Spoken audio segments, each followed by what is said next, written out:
Namaskar. Sri Ramakrishna Kathamrita. Kathamritam Tapta Jeevanam Kavibhiriditam Kalmashapaham Shravanamangalam Srimadaadatam Bhuvi Grunantiye Bhurida Janaha. Sri Ramakrishna Kathamrito Pratham Bhag Chaturtha Khando Shaptam Parichhed. This is the seventh chapter of the fourth section of first volume of Sri Ramakrishna Kathamrita, the Gospel of Sri Ramakrishna in Bengali. And in this seventh chapter, Sri Ramakrishna is further going to tell us about uh, the servant I, the servant ego, or the Balak Bhakti Rami, the devotee's ego, and the Balakir Ami, the ego of a child. And Sri Ramakrishna is again also going to tell us about how the path of devotion is most suited for this age of Kali Yuga, and the uh, path of knowledge, Jnana Yoga, is very extremely difficult. And since Sri Ramakrishna is going to talk about the difficulties faced by following the path of knowledge in this particular yuga, in the previous chapter, he has briefly told us that in this Kali Yuga, our body mainly thrives on food. Our life depends on food. If there is no food, we become weak. We cannot do anything.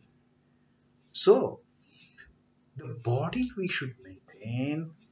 We cannot just go and in the jungle and remain without food for ages like the old rishis and old sages, and just dive into the contemplation of the Atman, of the Brahman, and reach the stage of Aham Brahmasmi, Brahmosmi. Come see that the great teaching in the Upanishads that is told, you are that, thou art that. We cannot get into that kind of those practices by abandoning food, by abandoning water, just sitting and contemplating deep contemplation for days and days and months and years. We cannot do that. Every day we have to have our three meals, breakfast, lunch, dinner. Without that, the moment we skip one meal, we become restless. Then how we can contemplate on the Brahman? So Sri Ramakrishna is going to tell further on this about the difficulties arising in practicing the path of knowledge in this Kali Yuga. And since Sri Ramakrishna is going to talk more about how suitable the path of devotion is rather than the path of knowledge, Sri M has started the seventh chapter with the shloka from the Bhagavad Gita again. It is from the Bhakti Yoga. Although it is Bhakti Yoga, Sri Krishna is telling Arjuna about the problems of following the path of knowledge. Sri Krishna says, क्लेशोऽधिकतरस्तेषाम् अव्यक्ता सक्तचेतसाम् अव्यक्ता हि गतिर्दुःखम् देहवद्भिरवाप्यते. This is the fifth shloka from the 12th chapter, 12th adhyaya of Srimad Bhagavad Gita, the Bhakti Yoga. Let us take the help from Swami Chidbhavananda ji as to how he has explained this shloka, and then we will get into Sri Ramakrishna's narration on this particular topic. So Sri Krishna is saying, Kleshaha adhikataraha tesham. Kleshaha is trouble. Adhikataraha is greater trouble. Tesham, of those. It is a much greater trouble, much greater pain, pressure for them who avyakta asakta chetasam, those whose minds are set on the avyakta on the unmanifest, on the Brahman. It is extremely painful. That's what Sri Krishna is telling. Avyaktahi gatir dukkham. Avyakta is again unmanifested.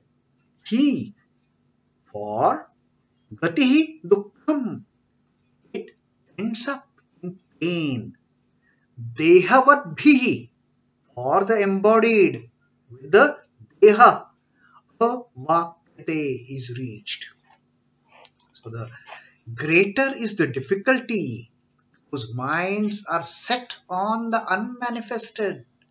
Those who are practicing the path of knowledge, trying to understand the nature of Brahman, for those, the pain, the difficulty is much, much, much greater. For the goal of the unmanifested is very hard for the embodied to reach.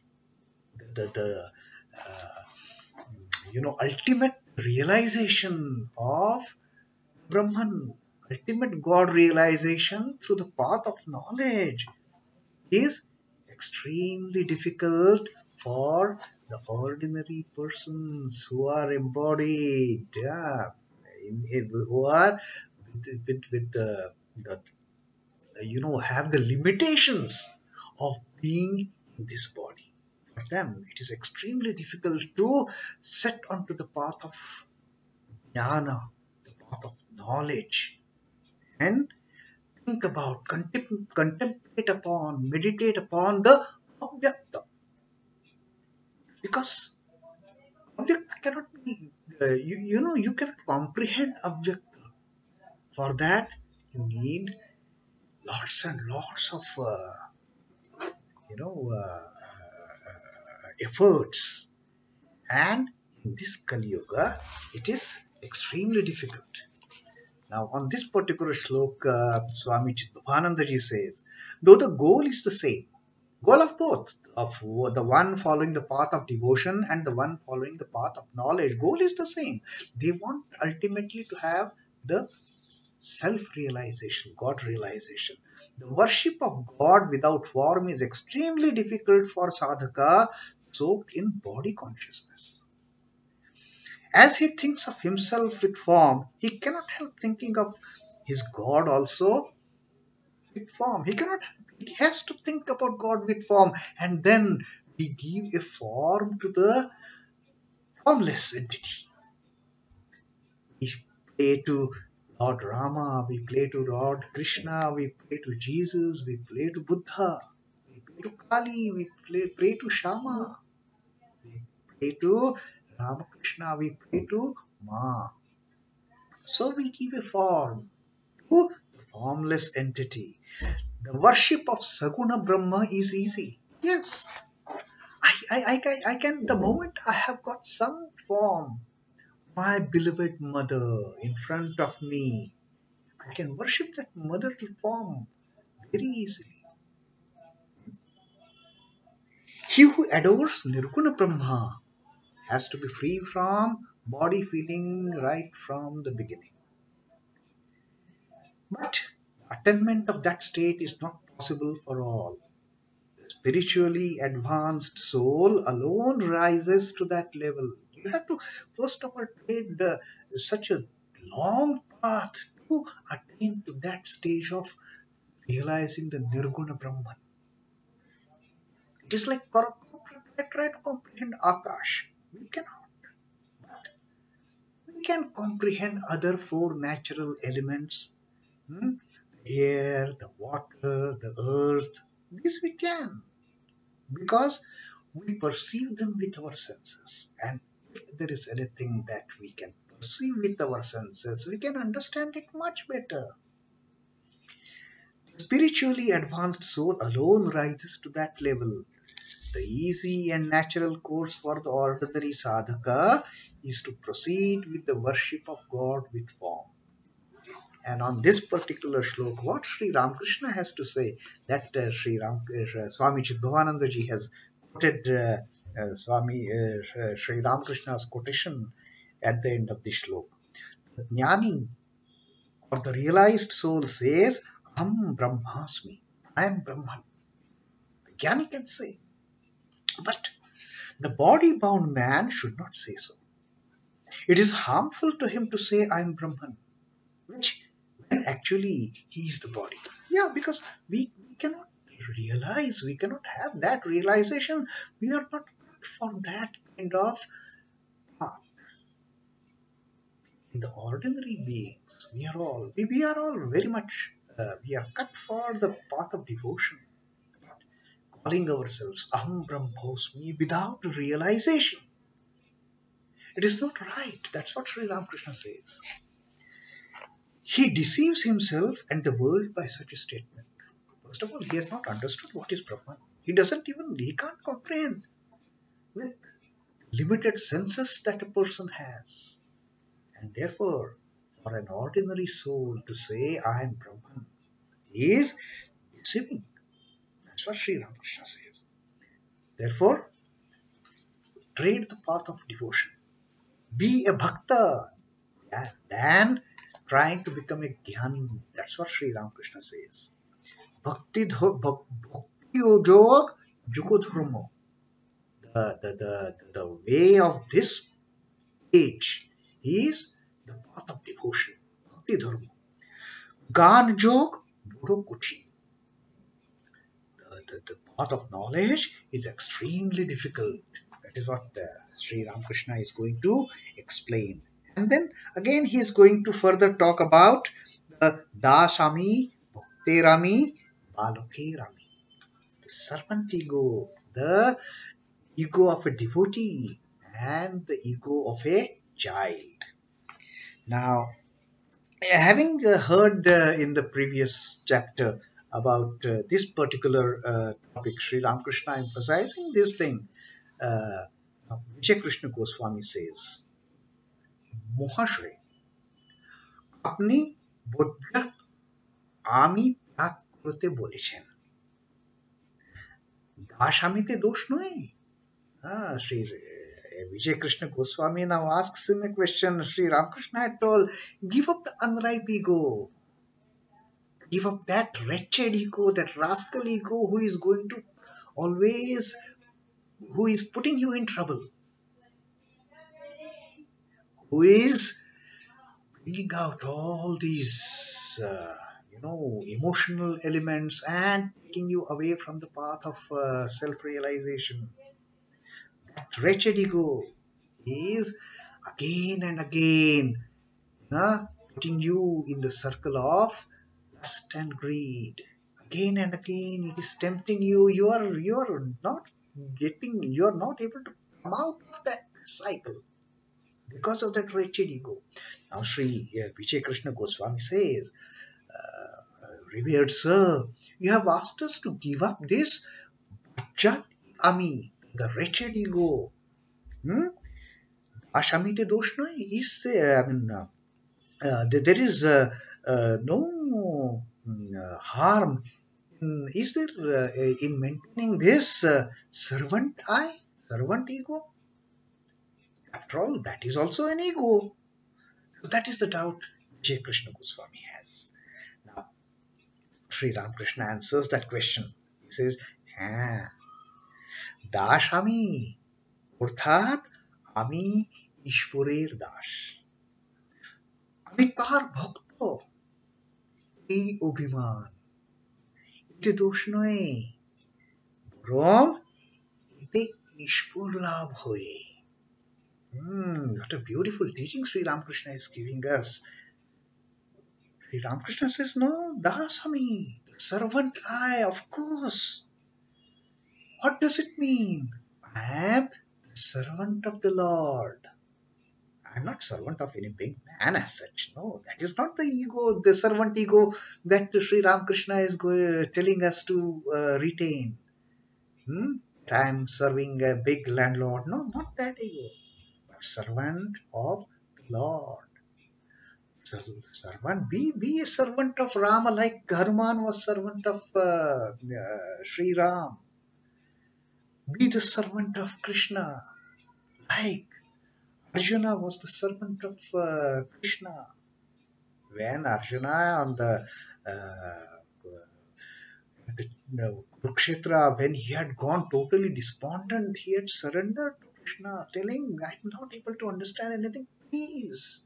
He had totally surrendered. He had taken up the position of being servant of Sri Krishna, and that's why we got this beautiful gift of Bhagavad Gita from Sri Krishna. It was meant for his servant. So Sri Ramakrishna says, servant is not a servant of any person, but I am the servant of the Lord.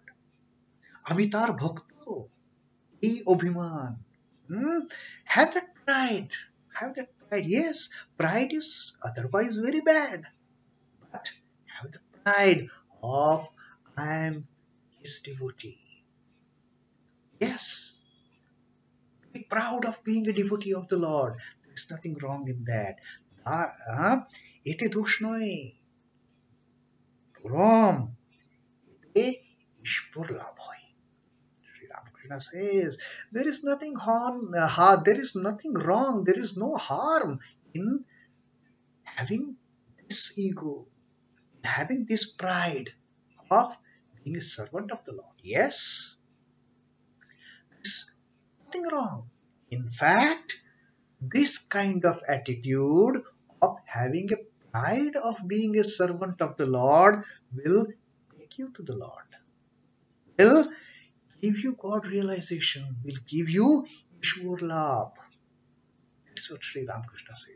So just get away with all other egos, get away with all other unripe, wretched, rascal egos, and retain only the ego of a servant. The servant ego, yes, Dashami.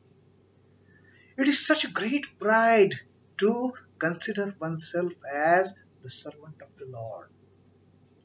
You are with the total attitude of surrender.